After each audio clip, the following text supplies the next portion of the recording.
Tabii bu boykotun kahveye, deterjana, içeceğe, bunun gibi Türkiye'de de kullandığımız e, Yahudi şirketlerinin ürünlerine yönelik bir boykot ve bunun üzerine inşa edilmesi bence e, doğru bir tavır gibi gelmedi bana hiçbir zaman. Bu yetersiz bir tavır. Hatta bizim motivasyonumuzun sağlıklı bir biçimde yürütülemediğini gösteren bir tavır. Yani işte kahveyle uğraşmak. Daha esaslı boykotların olması lazımdı. Bugün halkın Müslüman ülkelerin hiçbirisi uluslararası Lahey Adalet Divanı'na gidemedi. Kim gitti? Halkının çoğu gayrimüslim olan Güney Afrika gidebildi. Tabi burada oraya devlet mekanizması olarak üye olmamak da etkendir ama bugün bizim ki yakın zamanlara kadar İsrailli pilotlar Konya'da eğitim aldılar.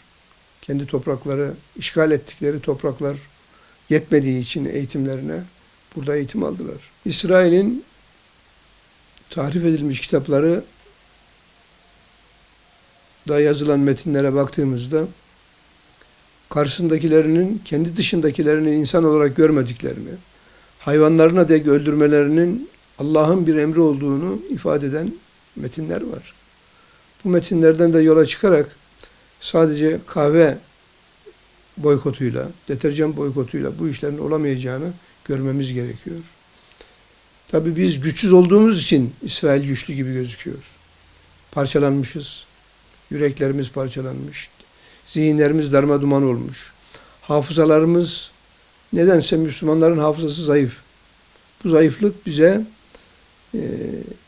Siyonist İsrail karşısında, işgalci Siyonist İsrail karşısında atmamız gereken tarihi adımlar, siyasi adımlar, kültürel adımlar, silah sanayisi dahil olmak üzere diplomatik adımlar noktasında eksik bırakıyor. Bunların yapılmadığı bir boykot, gerçek bir boykot olmayacaktır. Etkili de olmayacaktır. Nihayet kahveyi burada az satan bir başka yerde fazla satacaktır. Efendim işte çeliği buradan almayan bir başka yerden alacaktır. Bu noktada İslam dünyası paramparça olduğu için İsrail ayakta. Eğer önce boykot yapabilmek için güçlü olmak lazım. Eğer güçlü olmazsanız, üretmezseniz, çünkü bunlar güçten anlıyorlar. Güç olmadığı müddetçe bunları durdurmak da mümkün değildir. Hamas aslında burada bir turnusol kağıdıdır. Turnusol kağıdıdır.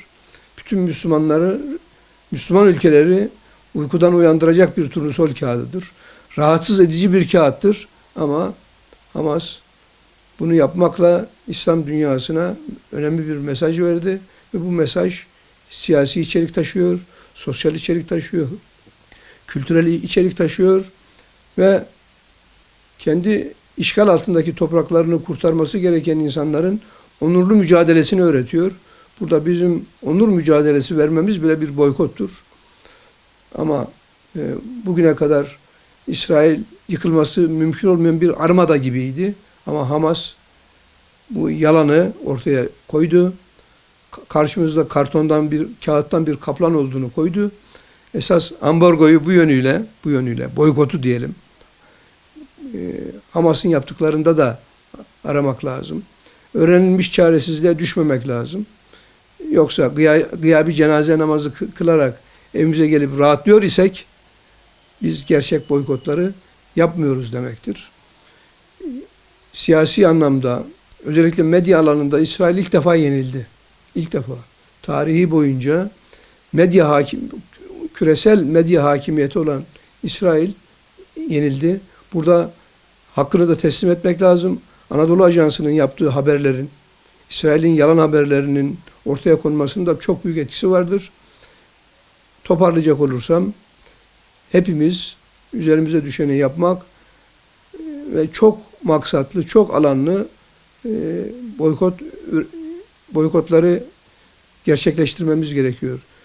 Yoksa Onlar kahveden elde edecekleri paraya muhtaç değiller. Hani şöyle de deniyor ya işte tamam kola almayalım. Onların ürünlerini kullanmayalım.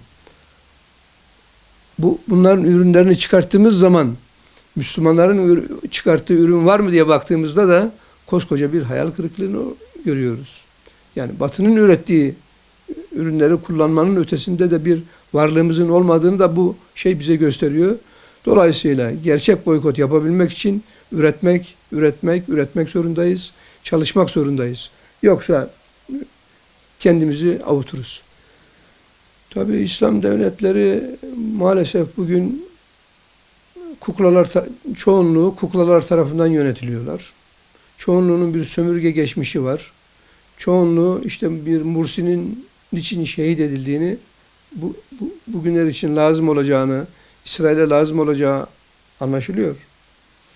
Ve bugün refah kapısı Hamas'ın yüzüne kapalı vaziyette duruyor.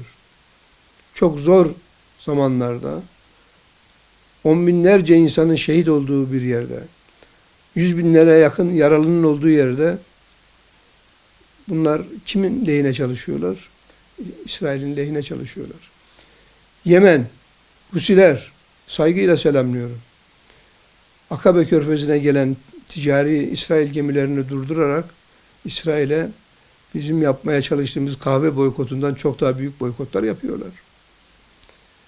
Ama bunun da çözümünü yine İslam beldeleri üzerinden tırlarını götürerek çözdüğünü basında takip ediyoruz. Yani Ürdün üzerinden, belki Irak üzerinden, Suudi Arabistan üzerinden İsrail tırları Basra Körfezi'ne girip belki de malzemelerini, Akabe Körfezi'ne gelemeyen malzemelerini aldıklarını da görebiliyoruz. Yani burada düşen şu, layık olduğumuz şekilde yönetiliriz hadisini unutmamak gerekiyor. Hepimizin kendi insanımızı, halklarımızı aydınlar olarak, düşünürler olarak, yazarlar olarak, medya olarak ayağa kaldıracak yayınlar yapmamız gerekiyor. Bilgilendirmemiz gerekiyor. Etnik ya da mezhebi kışkırtmalar ve kavgalardan uzak durmamız gerekiyor. Bunlar olduğunda da bizi yöneten insanların daha kaliteli, daha bizim insanımızın olması mümkün olacak. Ama bugünkü yapıyla beraber İsrail'e karşı bir mücadele yürütülmesi İslam dünyası açısından kolay değil. Ama bu sefer kapılar vicdanı olan Batılı ülkelerin gösterdiği tepkileri Müslüman ülkeler halklar bazında demiyorum, gösterememe sebeplerinin altında da bunların yöneticileri tarafından kontrol edilmelerinden geçiyor. Dolayısıyla biz eleştirmeyi, yapılan yanlışların karşısında durmayı noktasında yöneticilerimizi sıkıştıracak çabalara da sahip olmamız gerekiyor. Yani yoksa bizi yönetenler bugünkü yöneticiler olduğu müddetçe de İsrail bölgede varlığını devam ettirecektir.